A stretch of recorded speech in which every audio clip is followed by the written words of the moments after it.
Halo teman-teman sekalian, Bapak Ibu yang terhormat. Saya Edi Kusuma Wijaya, Ketua Forum Bayangkara Indonesia. Nah, berkaitan dengan Forum Bayangkara Indonesia, banyak sekali pertanyaan-pertanyaan dari jajaran saya maupun masyarakat terhadap kami ya, tentang proses sidang kasus Sambo yang sampailah pada sekarang ini penuntutan.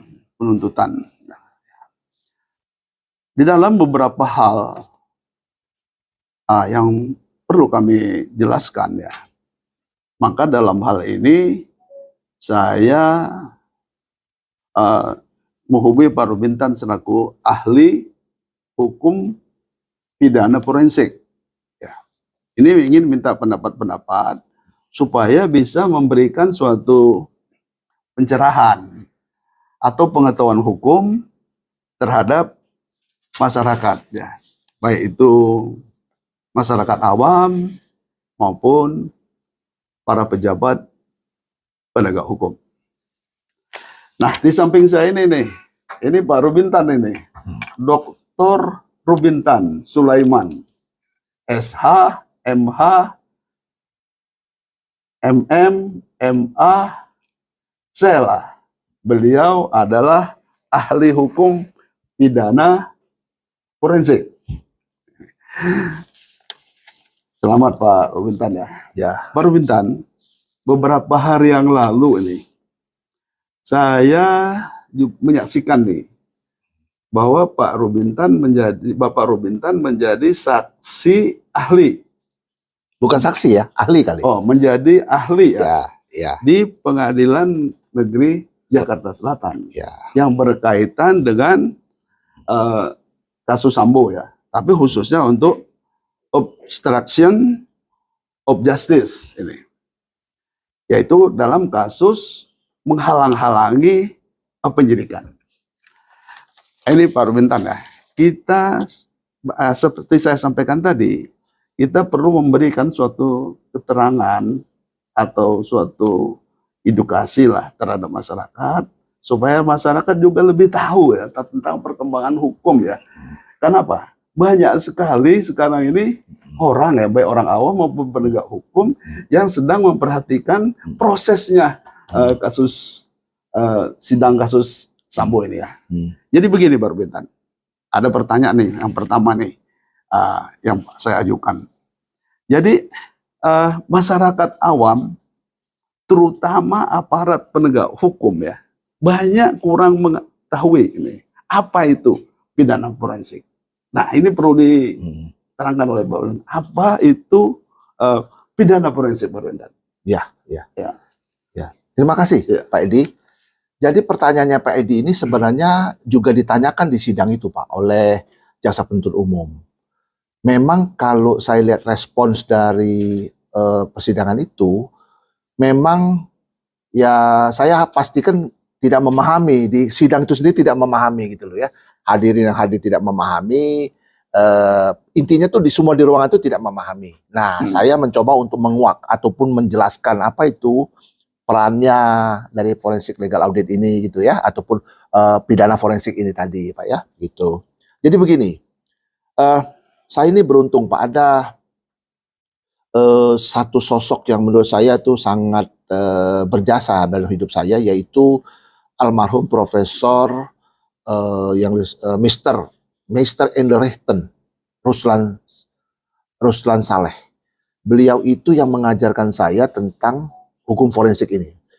Nah, dasar-dasarnya dari beliau, terus saya kembangkan sendiri. Dan saya waktu di tahun 2000-an, itu sebenarnya tahun 90-an saya mulai. Tahun 2000-an sudah mulai pelan-pelan dikenalkan di kepolisian. Waktu itu saya berdiskusi dengan petinggi kepolisian, namanya almarhum ya, Komjen Pol Dr. Andes Ismeda Lebang. Beliau itu menyambut baik Pak ide-ide saya ini. Sehingga waktu itu saya mencoba untuk menjelaskan kepada beliau, dan beliau itu menyambut baik karena beliau pikir ini penting juga buat penegakan hukum. Jadi forensik legal itu tuh beda dengan pidana forensik ini Pak ya, Pak Edi, beda dengan pidana biasa. Kalau pidana forensik itu lebih luas cakupannya. Itu dia bisa masuk ke hukum administrasi, bisa masuk hukum perdata, bisa masuk hukum pidana, bisa masuk hukum kekhususan lain, ITE, hukum perbankan, hukum, pokoknya semua yang berbau-bau kekhususan itu ataupun tidak pidana tertentu bisa diforensik semua oleh pidana forensik ini. Itu bedanya Pak. Kalau pidana biasa itu dia mengurai elemen-elemen di dalam suatu peristiwa pidana. Kalau forensik selain mengurai itu Pak secara detail dengan menggunakan doktrin, dengan menggunakan jurisprudensi, dengan menggunakan ahli-ahli yang berpendapat di dalam semua yang ada di dalam hukum kita tuh ya sarjana abad ke-20, abad ke pertengahan masuk semua di situ Pak. Sehingga membentuk satu konstruksi hukum ini yang digunakan untuk membuat perkara jadi terang. Ya Pak. Ibaratnya Pak yang paling jelas itu saya itu seperti laboratorium darah Pak Edi. Pak Edi serahkan sama saya darah, terus saya cek darah Bapak tuh. Kolesterolnya bagaimana? Trigliseridnya bagaimana? Ya kan, gulanya bagaimana? Termasuk mungkin ada virusnya Pak gitu. Kita akan mengurai semua gitu. Sehingga ketika itu ada report independen yang diberikan kepada yang meminta Pak, sesuai dengan pasal 187 huruf C KUHP Pak, itu ada Pak. Ini KUHP tuh. Dan juga pasal 1.28 ya, dan juga pasal 120 KUHP juga ada. Ini yang menjadikan sesuatu peristiwa pidana itu jadi terang benderang gitu loh Pak. Ya, kalau ini dibawa ke pengadilan, ya Pak, hakim lebih gampang Pak menilai ini. Oh, ini bukan masuk perdana, ini masuknya perdata, ini begitu dan sebagainya Pak ya. Di dalam penyidikan juga berguna Pak. Contoh misalnya kalau ada penyidikan, ya penyidik itu datang sama saya, ya kan? Saya bedah betul-betul Pak. Jadi katakanlah ada kasus itu sudah mendekati kebenaran material dan tipis sekali terjadi penzoliman Pak. Kan kadang-kadang orang seperti Bapak bilang, orang pengen tahu kan. Ini kita ngomong Pak dalam standar bicara dalam terminologi hukum yang terminologi hukum secara secara doktrin akademik Pak ya. Tapi dalam praktek Pak Edi kan sering di FBI mungkin Bapak kan dapat keluhan dari masyarakat ketidakadilan dalam pemeriksaan, ketidakadilan dalam penegakan hukum. Itu kan fakta Pak. Betul nggak? Ya ini yang memberi jawaban tuh forensic legal audit Pak. Forensic legal audit dilakukan oleh siapa? Oleh ahli pidana forensik. Kebetulan Pak saya yang mengembangkan ini Pak. Nah sekarang sudah mulai Pak. Kalau Bapak tanya penegak hukum siapa yang mengerti? Mungkin 0,00001% yang mengerti di kepolisian Pak soal pidana forensik ini. Di kejaksaan 0,00001%, kecil sekali. Mungkin 1-2 orang mungkin yang mengerti, yang lain tidak. Untuk hakim 0,000%, tidak ada. Tidak memahami ini. Nah, jadi kalau Bapak bertanya saya, apakah bedanya pidana forensik dengan pidana biasa? Seperti saya jelaskan tadi. Tapi kalau disebut dengan pidana forensik, pasti mengelaborate semua peristiwa itu secara detail, Pak. Baik itu di tingkat hukum administrasi, jadi multidisiplin ya, Pak. Administrasi bisa, tata negara bisa, ya Pak. Perdata bisa, pidana bisa, hukum kekhususan bisa, hukum tertentu bisa. Bisa kita bedah semua, Pak. Saya ribuan, Pak, yang sudah saya bedah, Pak. Dan ini sangat bermanfaat bagi penegak hukum kita yang berkeadilan, bermanfaat, dan juga berkepastian. Iya. Itu Pak Edi. Iya, Pak Rubintan ya. Jadi di dalam Pak Rubintan waktu itu sebagai ahli ya di Pengadilan Negeri Jakarta Selatan, saya sebetulnya banyak sekali ya yang ingin saya tahu ya waktu itu, dan ingin saya pahami ya tentang tentang ahli. Karena waktu itu saya lihat ada perdebatan sedikit ya, bahwa ahli itu bukan saksi yang meringankan atau saksi yang memberatkan. Jadi peranan ahli itu sebetulnya bagaimana di dalam sidang pengadilan, Pak? Ini juga jadi masalah, Pak. Jadi waktu di sidang tuh saya ngungkapkan sama hakim, sama yang mulia itu. Saya bilang begini, Pak. Ada saksi ahli. Saya bilang saksi ahli itu nggak ada. Yang ada ahli, tok, titik, ahli itu aja. Nggak ada saksi-saksian. Yang namanya saksi itu yang merasakan, melihat, ya kan, Mm. mendengar. Itu namanya saksi. Jadi saksi itu untuk perwujudan dari orang yang punya kapasitas seperti Iya. itu. Kalau ahli enggak, Pak. Lebih parah lagi, saya nggak tahu siapa yang nulis, Pak ya. Terdakwa menghadirkan saksi ahli meringankan. Kaget saya, Pak. Mana ada ahli meringankan, Pak? Ahli itu berbicara doktrin akademik, Pak. Ya Sesuai kan? dengan hukum yang berlaku. Iya, jadi begini, Pak ya. Kalau saya kasih contoh supaya teman-teman kita di FBI dan teman-teman yang lain, Pak ya, Masyarakat umum. masyarakat umum. Jadi gini, ibaratnya gini, ada orang berantem, Pak, berantem. Yang menyaksikan itu saksi, Pak. Oh, dia mukul pakai kayu, dia pakai ini, pakai gitu, Pak ya. Kalau ahli, nggak mungkin ditanyakan seperti itu, Pak. Masa ahli ditanya, Bapak ngeliat nggak waktu dia mukul pakai kayu ya? Kan enggak kan?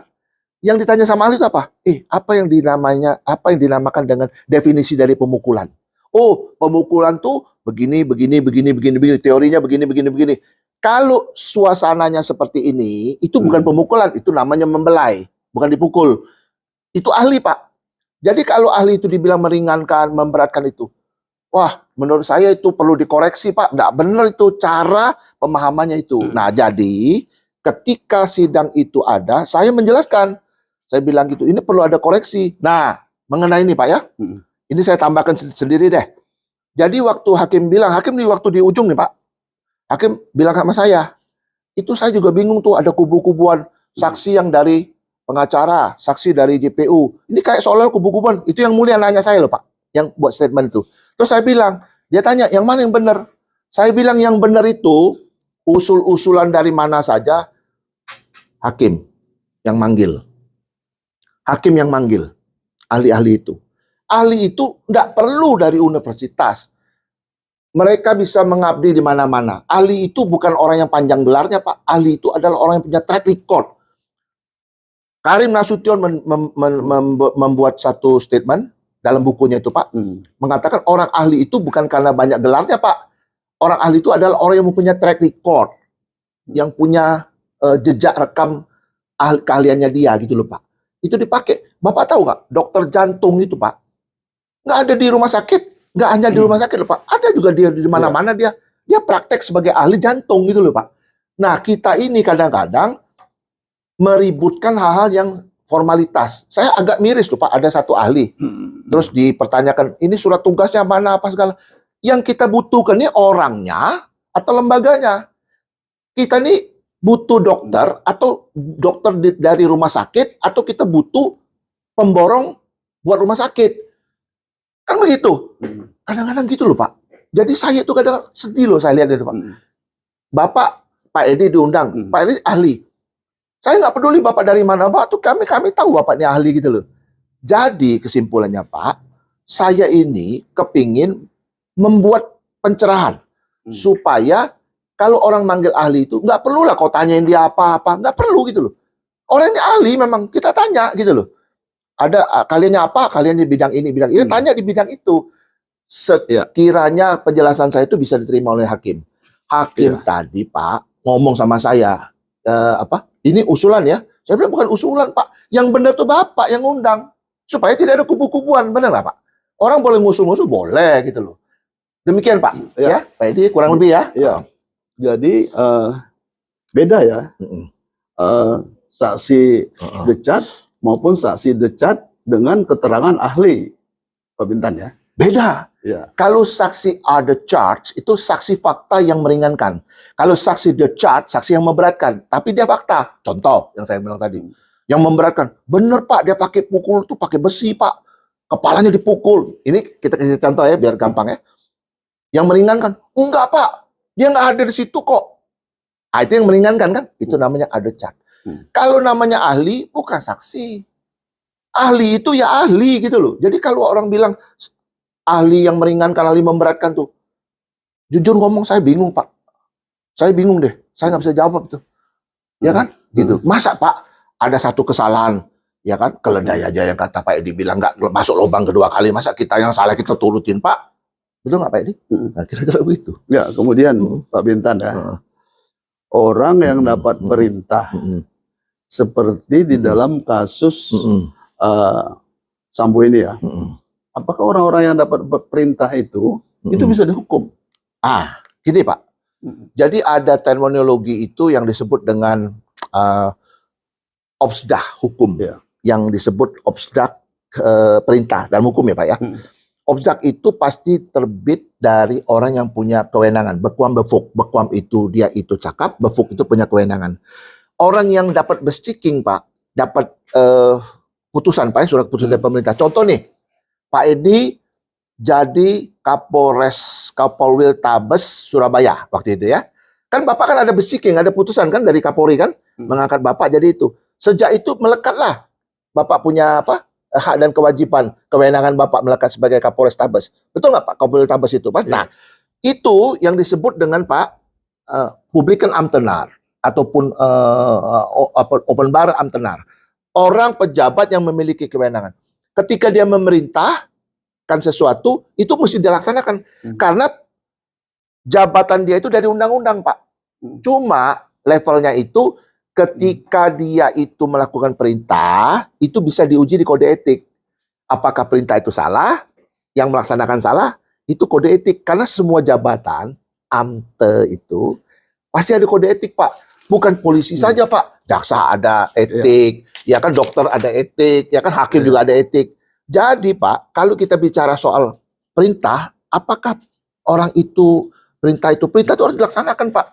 Saya pastikan, Pak, saya balik nanya sama Pak Edi juga. Kalau Pak Edi diperintah oleh atasan, 99,9% saya yakin Pak Edi tidak berani melawan itu. Karena itu adalah perintah dalam jabatan. Betul kan Pak? Iya. Betul kan? Jadi orang-orang yang diperintah itu Pak, itu tidak bisa diuji di pidana Pak. Diujinya di kode etik.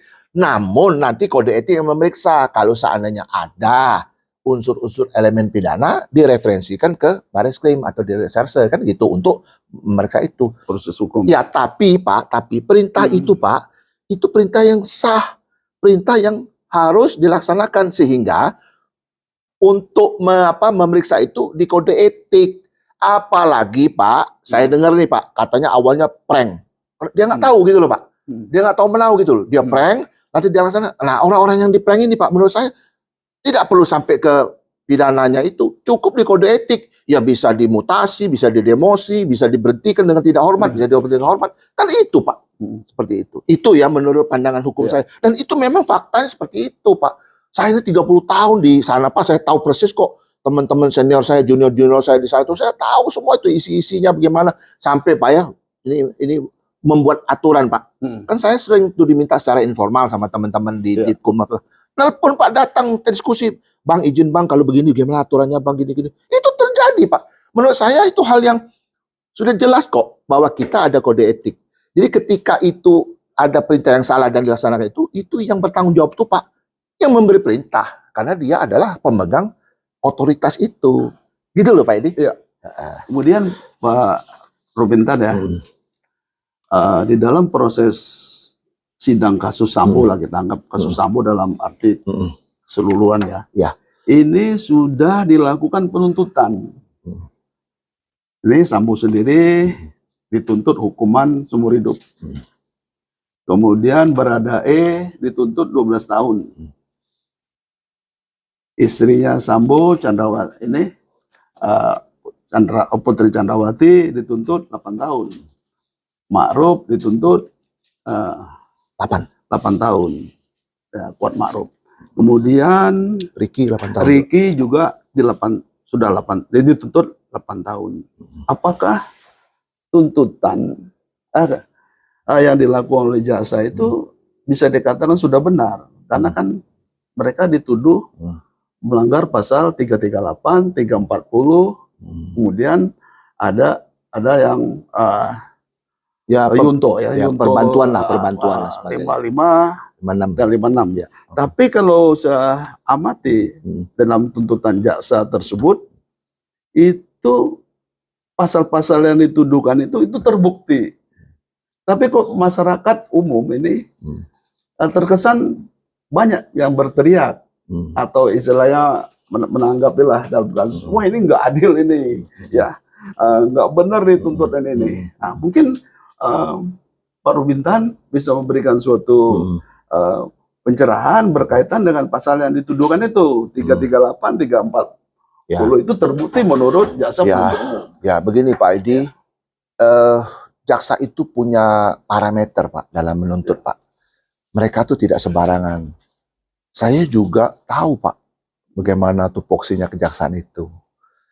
Jaksa itu menggali Pak, menggali. Saya ngomong yang dasolen ya, saya nggak ngomong yang dasin. Dasolen itu artinya yang apa yang seharusnya terjadi. Ya. Oke? Jaksa itu ketika di pengadilan itu dia menggali Pak, menggali peran orang ini bagaimana sehingga meyakinkan dia dalam hal untuk menuntut orang gitu loh. Persoalan berapa tahun itu kewenangan Pak. Saya nggak mau komentar itu, nggak mau campur itu. Itu kan baru tuntutan Pak, ya kan? Hakim beda lagi mungkin kan, bisa saja jaksa nuntut hukuman mati misalnya, ya kan? Misalnya. Tapi hakim memutuskan bebas, kan bisa seperti itu. Nah, jadi menurut saya Pak, jaksa itu punya parameter tersendiri dan saya tahu persis Pak, itu namanya tuh rentut Pak, rentut, rencana penuntutan, rentut itu Pak. Kalau yang pekating itu pasti mereka membentuk satu tim yang diketuai oleh ini jaksa agung. Kalau pekating Pak, perkara penting Pak, yang dapat sorotan itu jaksa agung Pak. Nah, seorang jaksa agung itu pasti memiliki kriteria ataupun standar itu Pak. Beliau itu juga nggak boleh sembarangan kan dalam menuntut orang gitu loh Pak. Menurut saya Pak, biarlah Pak apa yang dituntut itu. Nah, persoalan masyarakat awam ini menyatakan ini, wah kayaknya kurang adil dan sebagainya kan. Adil itu kan selama saya belajar kan susah Pak ngukurnya Pak. Adil dengan saya belum tentu adil menurut Pak Edi gitu kan. Seperti contoh Pak ya. Ini biar konkret teman-teman kita di FBI itu yang nanya-nanya Bapak itu biar clear Pak ya. Contoh Pak ya. Kalau ada seorang pembunuh Pak ya. Ya, yang disidangkan itu. Itu keluarganya pembunuh itu Pak. Adil menurut keluarga pembunuh itu adalah orang ini harus dihukum mati, hukum maksimal. Ya kan? Tapi kalau menurut keluarganya si pembunuh, kalau bisa seringan-ringannya. Jadi adil ini kembali lagi ke yang mulia. Nah, yang mulia juga punya standar, Pak. Punya dan berpedoman pada pasal yang dituduhkan. Iya pasti Pak, pasti elemen-elemennya. Nah, itu butuh forensik sebenarnya Pak ya. Peran pidana forensik itu Pak. Nah, sayangnya Pak, nggak pernah dipakai loh Pak. Kenapa nggak pernah dipakai? Karena tidak tahu. Kenapa tidak tahu? Karena tidak mau tahu mungkin. Ya kan? Nah, seperti Bapak dari FBI ini saya juga kaget. Bapak kok tertarik sekali tentang pidana forensik ini kan? Ini bagus Pak. Kalau ini dilakukan oleh dalam penegakan hukum Pak, saya percaya Pak ya, klaim-klaim dari masyarakat itu akan berkurang banyak loh Pak. Kenapa? Karena sudah transparan. Saya ulang Pak jadi kalau ada penyidik datang sama saya, Pak ya, mereka main-main, nggak mungkin mau datang Pak. Tapi kalau dia apa adanya, dia akan datang sama saya Pak gitu Pak. Karena saya bilang kamu akan telanjang di sini gitu loh. Nah, kalau perkara sudah telanjang, ya sudah. Mau diapain lagi? Ya, tapi orang awam banyak berpendapat begini. Karena pengetahuan hukumnya kan sangat sedikit lah. Terutama ini pasal yang dituduhkan itu 338 dan terbukti. Ya. Ancaman di dalam pasal 338 itu hukuman mati, seumur hidup dan 20 tahun. Ya. Tapi kok para tertuduh ini kok dituntut 8 tahun gitu. Kok bisa begitu? Ya itu kan makanya itu saya bilang tadi. Begini Pak ya. Jadi ada perbedaan ini teorinya begini Pak. Kalau pembunuhan berencana itu namanya mord. Kalau pembunuhan biasa namanya dosklah. Dalam pemeriksaan di pengadilan itu Pak, jaksa itu kan menggali Pak. Ya. Masyarakat umum bilang ini pembunuhan berencana. Tapi ketika di pengadilan itu dia, oh ini bukan Pak, ini dosklah bukan mord. Ya. Bisa saja Pak. Itu kan satu kewenangan, kedua memang ranahnya para JPU itu Pak. Saya berpendapat Pak ya, proporsional saja. Artinya peran siapa yang paling signifikan, yang memang sudah bisa dibuktikan bahwa itu adalah mord, hukuman, ya itu tadi 20 tahun, seumur hidup, mati. Tapi kalau yang misalnya katakanlah yang nggak ada niat, nggak ada mens rea, istilahnya kan, kalau menurut saya bukan mens rea saja, itu namanya opzettelijk als oormerk. Niat jahat dari awal itu ada apa enggak? Yang ikut-ikut itu Pak, satu tempo dia nggak punya niat awalnya kan, tapi dia terlibat itu karena dia Ya karena dia wait and dat, karena dia tahu, dia Wilan juga berkeinginan untuk sama-sama membunuh. Jadi artinya Pak, niat itu muncul setelah peristiwa pertama terjadi, peristiwa dari pelaku ini utama ini yang jadi ide inisiator itu dari pelaku utama, dia ikut-ikut. Itulah yang namanya 55 yang Bapak sebut tadi. Kesimpulan saya Pak, kalau dia more berencana, digali oleh jaksa, jaksa saya pastikan akan 3 dia akan pakai. Apakah hukuman mati, hukuman seumur hidup, atau 20 tahun. Bapak tahu yang seumur hidup itu Pak. Ini menurut saya nih Pak, saya diskusi sama teman-teman saya, senior-senior saya, hukuman seumur hidup tuh jauh lebih dahsyat daripada hukuman mati. Kalau mati, selesai. Seumur hidup Pak, Bapak sama dikurung, nggak ada lagi apa namanya harapan lagi hidup Pak. Cuma Bapak hidup tapi untuk yang begitu-begitu saja gitu. Seperti itu loh Pak Edi. Ya, Bapak-bapak ya, Ibu-ibu sekalian, Pak Rubintan ya. Terima kasih Ya. sudah panjang lebar menguraikan tentang kasus penuntutan ya. Tadi kemudian ada saksi yang meringankan, saksi yang memberatkan, kemudian ada ahli. Ya, ini. Nggak boleh salah Pak, ahli ya ahli, nggak ada saksi itu. Ya, ini sudah banyak memberikan suatu pencerahan pada kita, walaupun masih banyak pertanyaan seperti saya sampaikan tadi Pak Rubintan ya, dari masyarakat. Ini kok hukumannya begini? Ada yang merasa tidak adil dan lain-lain. Nah, Bapak-bapak, Ibu-ibu sekalian ya, sidang ini masih berproses, masih sedang berproses ya. Kemudian putusan akhir itu nanti ada pada hakim yang menyidangkan. Kita tunggu ini keputusan hakimnya. Bagaimana keputusan hakim? Ini kewenangan ini kita berikan atau kita percayakan kepada keputusan hakim. Kita tunggu teman-teman, Bapak Ibu sekalian, bagaimana nanti keputusan hakim. Terima kasih perhatiannya. Salam dari saya, Edi Kusuma Wijaya, dan Pak Rubintan ini, ahli hukum ini selalu kita gali nih, ahli hukum pidana forensik ini ya, peranan beliau di dalam proses tindak pidana. Terima kasih Pak Rubintan. Sama-sama Pak, terima kasih ya. Ya. Terima kasih. Ya.